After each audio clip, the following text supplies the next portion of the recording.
Welcome back to the old studio on the veranda. The next round of videos that I'll be looking at is glass on glass, and I'll show you what works for me, which will be really different to what works for other people. So let's go have some fun and see how it all works. How do I get my pattern from here to the lovely little shapes that we buy from our mosaic suppliers? So this one happens to be a heart shape, and it comes with this backing on it. So how do we transfer this pattern onto there?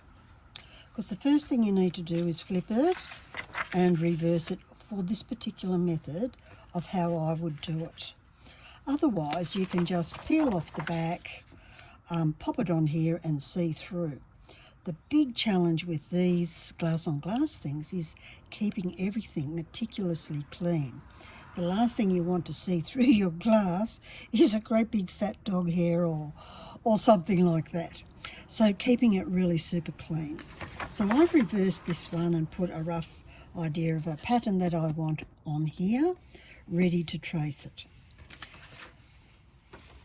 The next thing to do is to peel off just one side for the moment, and we're going to protect it with this. So the whole time we're working with it, right up until we finish grouting, this sticky tape will be on the back.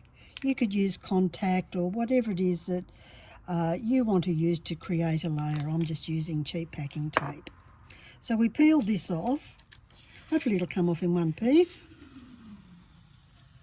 And that way it's really protected, because perspex does get scratched quite easily. So that's the last thing we want to happen. All I do is cover the whole side of it with sticky tape, and then once it's all on there, I cut off the excess. And the very last thing I do before I cut off the excess is put a holding one strip down the middle to keep everything firmly in place.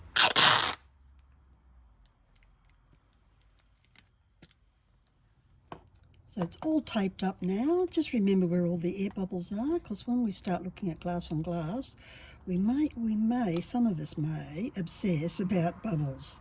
Not everyone. And you don't need to obsess about the bubbles. So the next bit is to turn it over and peel this side off, because we can't see through it yet. Now we can peel this off. And of course, if you're very, very clean and very, very careful, you can just sit the pattern down and sit this on top of the pattern, but I'm always bumping things, so that doesn't work for me at all. So imagine that I didn't have my sticky tape on. I could just pop it down here, do all the patterns and stick it on, but that's just so not me. So now I want to reverse this, so I'm tipping this upside down. So when we go to stick the glass on, it's going to look like that. So I've got it here, and I've got my trusty pen and ruler, because straight lines need to be straight. Nothing worse than straight lines that aren't straight. And these are guidelines, so don't get too flustered about it.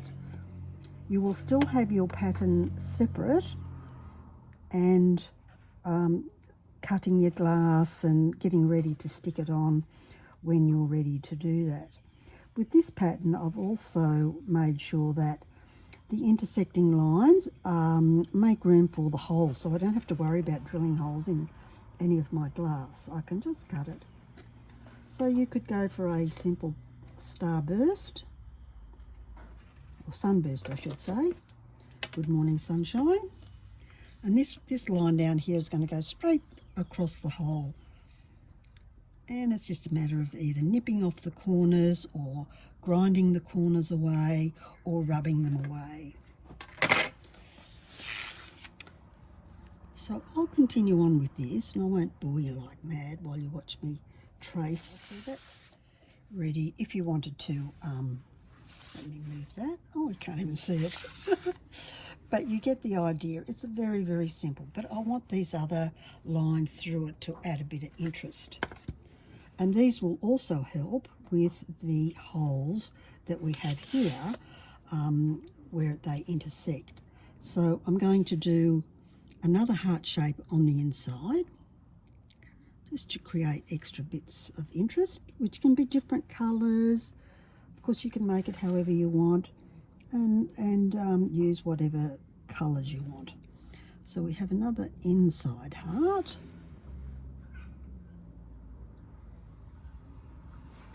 And this one I want a section going through here to cater for this spot here, but also adds extra interest and opportunities for changing colours or whatever it is that you want to do. And you can add more or less lines. So there we have the pattern traced on to our substrate, which we then can use separately and go for it on the right side, of course. Or we can just sit it over the top. And of course that looks like a crazy mess because I've got it on the wrong side. There we go. So you can see how that pattern looks, with or without. So that's how you get your pattern there.